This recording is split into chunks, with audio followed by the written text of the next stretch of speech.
النهاردة موضوع حساس جدا ومش ناس كتير بتتكلم فيه، وهو الأم النرجسية. يمكن في ناس أول ما تسمع المصطلح ده تفتكر إننا بنبالغ، أو إن كل أم طبيعتها إن تحب نفسها أو تبقى مهتمة برأيها. بس حقيقة الأم النرجسية بتبقى حاجة تانية خالص، وبتسيب أثر كبير جدا في أولادها. طب يا دكتور، يعني إيه أم نرجسية؟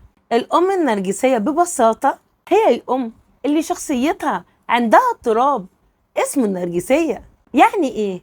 يعني بتشوف الدنيا حوالين نفسها هي وبس، محتاجة دايما الاهتمام والتقدير، مش بتقبل النقد، بتسعى تسيطر على اللي حواليها، وغالبا بتستخدم أولادها كمراية بتعكس صورتها قدام الناس. يعني النجاح بتاع ابنها أو بنتها مش علشان يفرحوا، لا، علشان هي تتباهى بيهم. طب يا دكتور، ايه هي صفات الأم النرجسية؟ أول حاجة التحكم المبالغ فيه، هي عايزة تعرف كل تفصيلة في حياة أولادها وتاخد القرارات بدلهم حتى لو كبروا. تاني حاجة الانتقاد المستمر، عمرها ما بترضى. لو جبت 90% تقولك ليه ما جبتش 100، لو عملت إنجاز تقولك غيرك عمل أحسن. تالت حاجة غياب التعاطف، صعب تحس بيك فعلا، ممكن تفتكر مشاعرك تافهة أو تقلل منها. رابع حاجة الاستخدام والابتزاز، بتستخدم أولادها عشان تحقق صورتها المثالية قدام المجتمع. ابنها لازم يكون متفوق، بنتها لازم تبقى أجمل، مش عشان هما، لأ، عشان دي صورتها. خامس حاجة الغيرة من أولادها، ممكن تغير من بنتها لو جميلة أو ناجحة، أو تقلل من ابنها لو بدأ ينجح أكتر منها. أمثلة واقعية شفتها في حياتي.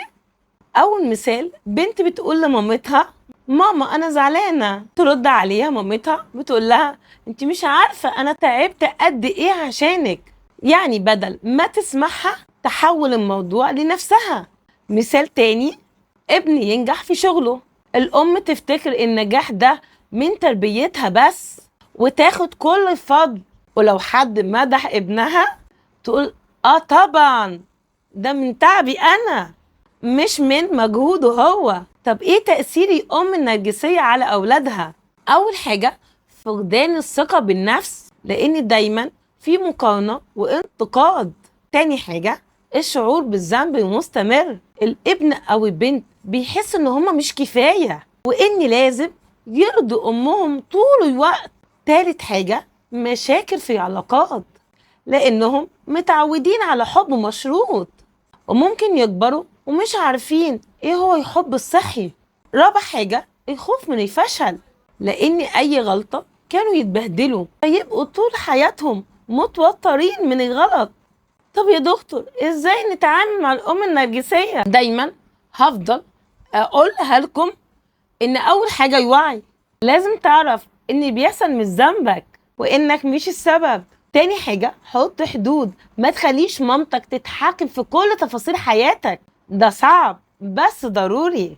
تالت حاجة ما تستناش تعاطف حقيقي منها، افهم ان قدراتها محدودة في الحتة دي. رابع حاجة ابني شبكة دعم خارجية، أصحاب، أقارب، ناس تفهمك وتدعمك.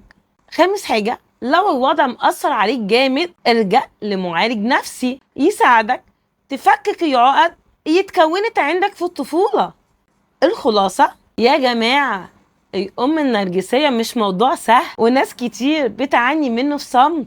الموضوع مش كره الأم ولا قلة تقدير، الموضوع إن في شخصيات مختلفة وفي شخصيات بتسيب أثر مؤلم من غير ما تحس. المهم إننا نفهم ونوعي نفسنا ونتعلم إزاي نعيش حياتنا من غير ما نفضل محبوسين في الجروح القديمة.